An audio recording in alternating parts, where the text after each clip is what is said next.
Hello दोस्तों, नमस्कार, जय हिंद। दोस्तों मैं Bipin Rawat VK tech channel में आप सबका स्वागत है।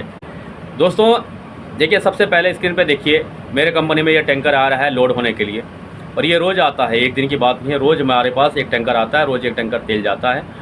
और ये देख लीजिए, ये खल, रोज़ जितना खल निकलता है रोज़ वो खल भी बिकता है। और सरसों की गाड़ी भी देख लीजिए, जितना सरसों हमारे पास ज़रूरत पड़ता है उससे एक्स्ट्रा ही 20% सरसों हमारे पास रोज़ आता रहता है, ताकि सरसों की कोई दिक्कत ना हो। लेकिन आप लोगों के पास ऐसा क्यों नहीं होता है? क्यों आप लोगों के पास सरसों नहीं आता है? क्यों नहीं सरसों मिलता है? क्यों नहीं आपका खल बिकता है? क्यों नहीं आपका तेल बिकता है? मैं जब रोज़ हमारी कंपनी में रोज़ जब मान चलिए 30 टन तेल बेच सकता है, तो आप लोगों के पास तो 100-200 किलो या 500 किलो तेल निकलता है, या मान चलिए 1 क्विंटल से लेकर के 10 क्विंटल तक तेल निकल जाता होगा, यानी कि 1 टन मान चलिए निकाल लीजिए। तो क्या आप इतना सा तेल नहीं बेच पाते हैं?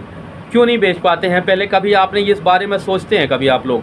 दोस्तों जैसे देखिए, ये वीडियो जब आपके पास पहुंचेगा ना, तो आप लोग कमेंट जरूर कीजिएगा कि सर आप ये क्या बोलने लग गए, क्या बोल रहे हैं। तो मैं आपको जो है ना सही बात बताता हूँ, आपको सच्चाई बताता हूँ। आप लोग है ना, मतलब वो करना नहीं चाहते हैं जो हमारे कंपनी। देखिए, सबसे पहले मैं आपको बताता हूँ, बुरा मत मानिएगा दोस्तों। मैं आपको बताता हूँ, जैसे कि आपने देखा होगा कि मेरा जो कंपनी है ये काफ़ी पुराना कंपनी है। लेकिन क्या अब लग रहा है आपको, जब ये कंपनी चालू हुआ था उस समय भी इसी तरह का प्रोसेस था।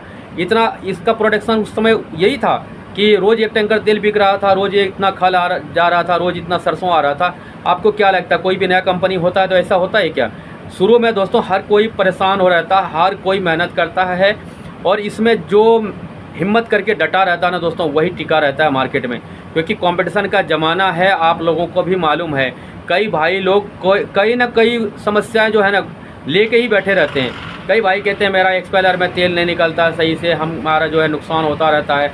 कोई भाई कहता हमारा तो सरसों मिलता ही नहीं है, ऐसा लग रहा है जैसे वो इंडिया में रहते ही नहीं है, सरसों मिलता ही नहीं है उनको। अरे भाई साहब, अगर सरसों नहीं मिलता है तो जो भी आपके एरिया पे में जो भी सबसे ज़्यादा जिसका पैदावार है, जैसे मूँगफली है तो मूँगफली का तेल निकालिए, अलसी का निकालिए, तिल्ली का निकालिए। कोई ना कोई ऐसा जो है फसल तो उगता ही होगा जो आपके एरिया में मिलता होगा ज़्यादा। और नहीं तो सरसों कहाँ नहीं मिलता? एक बात बताइए, बंगाल में तेल मिल चल रहा है, वहाँ सरसों मिल रहा है, बिहार में भी एक्सपेलर लगाए हैं। और सबसे पहले आप मुझे ये बताइए, अगर आपके पास सरसों नहीं मिल रहा है तो आपने क्या देख करके एक्सपेलर को लगाया? पहले आप ये मुझे बता दीजिएगा कमेंट में, आपने क्या सोच के एक्सपेलर लगा लिया? एक्सपेलर लगाने के पहले आपने नहीं सोचा था कि मुझे सरसों कहाँ से लेना पड़ेगा, कहाँ मिलेगा, इसका मंडी कहाँ है, खाल कहाँ बेचेंगे, तेल कैसे बेचेंगे? तो ये सब चीज़ के बारे में पहले क्या आपने नहीं सोचा था कि एक्सपेलर लेने के बाद ये सब सोचिए? और अगर कोई भाई लोग अगर नहीं किए हैं और अगर करना चाहते हैं तो दोस्तों पहले ये सब चीज़ के बारे में ज़रूर जानकारी कर लीजिए कि आपके आसपास का एरिया में सरसों कहाँ मिलता है। देखिए, एक्सपेलर लेना कोई बड़ी बात नहीं। एक्सपेलर तो आप भारत के किसी भी कोने में, क्या दुनिया में भी कहीं भी आप रहेंगे तो एक्सपेलर पहुँच जाएगा आपके पास। लेकिन सरसों भी उसी तरह पहुँचता है, लेकिन लेने वाले आदमी होना चाहिए। मेरे कंपनी में भी आ रहा है ना, देख लीजिए कहाँ कहाँ से नहीं सरसों आता है। लोकल एरिया का भी आता है, मंडियों का भी आता है, खल भी वैसे जाता है, तेल भी जाता है। तो आप लोगों के पास ऐसा कैसे नहीं हो सकता? आप लोगों को क्यों नहीं ऐसा मिलता है? आप लोग खुद ही सोचिए इस बारे में। तो आप लोग बोलिएगा कि सर आप तो बस खाली बातें कर रहे हैं, जानकारी नहीं दे रहे हैं। तो दोस्तों मैं आपको बता देता हूँ। दोस्तों देखिए, वीडियो ज़्यादा लंबा नहीं करेंगे, मैं शॉर्टकट में आपको बता देता हूँ। ऐसे तो काफ़ी ज़्यादा लंबा वीडियो हो जाएगा, आप लोग देखेंगे मुझे मालूम है। और अगर देखना चाहते हैं तो चैनल को सब्सक्राइब कर लिया कीजिए, आप लोग सब्सक्राइब नहीं करते हैं। और मैं आपको बता देता हूँ, ये जो टैंकर जा रहा है, देखिए आज की भाव, आप लोग भाव तो ज़रूर कमेंट करेंगे मुझे मालूम है, तो मैं भाव को बता देता हूँ। दोस्तों देखिए, भाव जो है ना, तेल का भाव कोई एक जैसा भाव नहीं मिलेगा सरसों तेल में भी। मैं आपको पहले ही बता देता हूँ। आप लोग कहीं फिर कमेंट करेंगे कि सर हमारे एरिया में ये भाव है, आप ये भाव कैसे बताएं? तो मैं आपको बताता हूँ। देखिए, हमारे पास जो है ना कच्ची घानी का तेल निकलता है, और कच्ची घानी का जो तेल है ना, पक्की से हमेशा 5 से 7 रुपये किलो एक्स्ट्रा रेट में बिकता है। ये बात मैं आपको बता देता हूँ। जिस भाई को जो गांव में है, जो जैसे मान चलिए किसी आदमी को ये तेल के बारे में क्वालिटी में इतना कोई ध्यान नहीं देता है, उन लोगों को तो चाहे जो भी भाव में बेच लीजिए। लेकिन जो बड़े बड़े कंपनी है ना, जैसे मेरा जो तेल है वो फॉर्चून कंपनी में जाता है, धारा में जाता है। तो यहाँ पे क्या है, सबसे पहले जाता है तो तेल का जो है चेकिंग होता है, लेब होता है, उसका टेस्ट होता है, उसके बाद ही टैंकर खाली होता है। अगर मान चलिए कि आपका अगर तेल में अगर 27% से ऊपर का पेजेंसी है तो आपको सही रेट मिल जाएगा, नहीं तो अगर जितना पेजेंसी टूटेगा उतना आपका कम रेट में बिकेगा। ये बात भी मैं आपको बता दिया। कई भाई लोगों को ये सब चीज़ का जानकारी नहीं है, सिर्फ तेल निकाल लेते हैं, कहते हैं मेरा तेल एकदम क्वालिटी नंबर 1 है, ये है वो। क्वालिटी आपको पता ही नहीं है कि क्वालिटी कैसे बनता है और कहाँ कैसे बनाया जाता है। जब आप कभी ऐसे बड़े बड़े कंपनी में जब अपना तेल लेके जाएंगे ना, तो आपको गेट पे ही मालूम पड़ जाएगा कि आपके तेल का औकात क्या है। तो इस तरह का जो है ना जानकारी होना बहुत ज़रूरी है। अगर इस लाइन में रहेंगे तो लंबे समय तक अगर आपको बिज़नेस करना है और अगर अपने बिज़नेस को बढ़ाना है, तो दोस्तों देखिए, मैं तेल मिल का रिलेटिव जितना भी जानकारी है ना, सब मैं आप लोगों को समय समय पे हर टॉपिक का वीडियो देता रहता हूं, ताकि आप लोगों को थोड़ा मदद मिल सके। लेकिन आप लोग क्या करते हैं, वीडियो देखते ही नहीं है, तभी जा कर के है ना अधूरा जानकारी में आप लोगों के पास कभी सरसों नहीं मिलता है, कभी तेल नहीं बिकता है, कभी खल नहीं बिकता है। तो आप लोग देख लीजिए स्क्रीन पे कैसे मेरा खल भी बिक रहा है और कैसे सरसों भी आता है, कैसे तेल भी बिकता है। कोई भी दिक्कत नहीं होता, जितना तेल चाहे निकालिए, रोज़ चला जाता है। अगर हम रोज़ 2 टैंकर भी बेचेंगे तो 2 टैंकर भी जाएगा। और रोज़ अगर हम मान चलिए अगर 5 गाड़ी सरसों भी चाहेंगे तो रोज़ 5 गाड़ी क्या 7 गाड़ी सरसों भी मेरे पास आएगा। ट्रोला भी चाहेंगे ट्रोला भी आएगा, और खल भी जितना निकलेगा सब सेल होगा, क्योंकि यहाँ स्टॉक करने का हमारे पास कोई जगह नहीं है और हमारे पास होता ही नहीं है। तो जितना आता है उतना निकल जाता है। तो आप लोग भी इसी तरह का कोशिश कीजिए। और कई भाई लोग कहते हैं कि सरसों मिलता कहाँ है, भैया मंडी में मिलता है, आपको घर बैठे नहीं मिलेगा, मंडी जाना पड़ेगा आपको।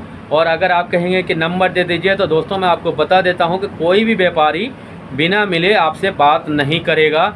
ये बात को मैं आपको बता दिया हूं, क्योंकि कई भाई लोग मेरे व्हाट्सएप पे भी मैसेज करता है, तो मैं उनको भी बता देता हूं कि भाई आपको वहां जाना पड़ेगा। फ़ोन नंबर देने से कोई मतलब नहीं है, मैं नंबर दे दूँगा व्यापारी से, लेकिन वो आपसे बात ही नहीं करेगा, रिसीव नहीं करेगा, कोई फ़ायदा नहीं होगा।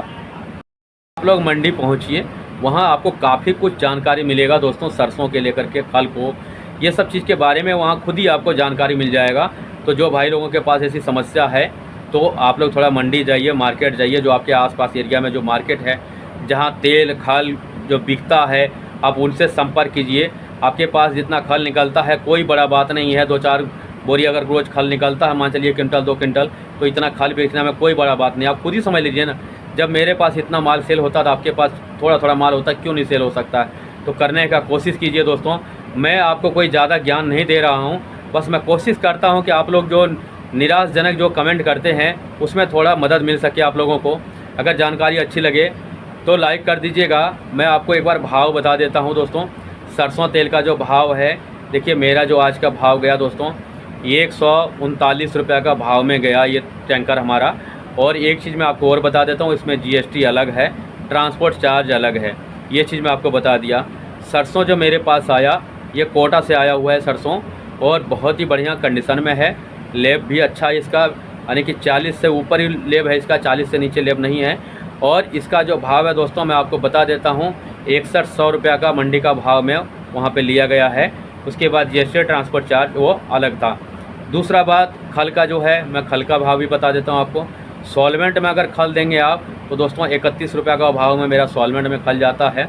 और अब ब्रांड में जो हमारे कंपनी का जो ब्रांड है, उस ब्रांड में जो खल जाता है 33 रुपये का भाव में जाता है। तो मैंने आपको भाव भी बता दिया और लेने के बारे में बता दिया दोस्तों देखिए, मैं कोशिश करता हूँ आप लोगों को थोड़ा मदद मिल सके।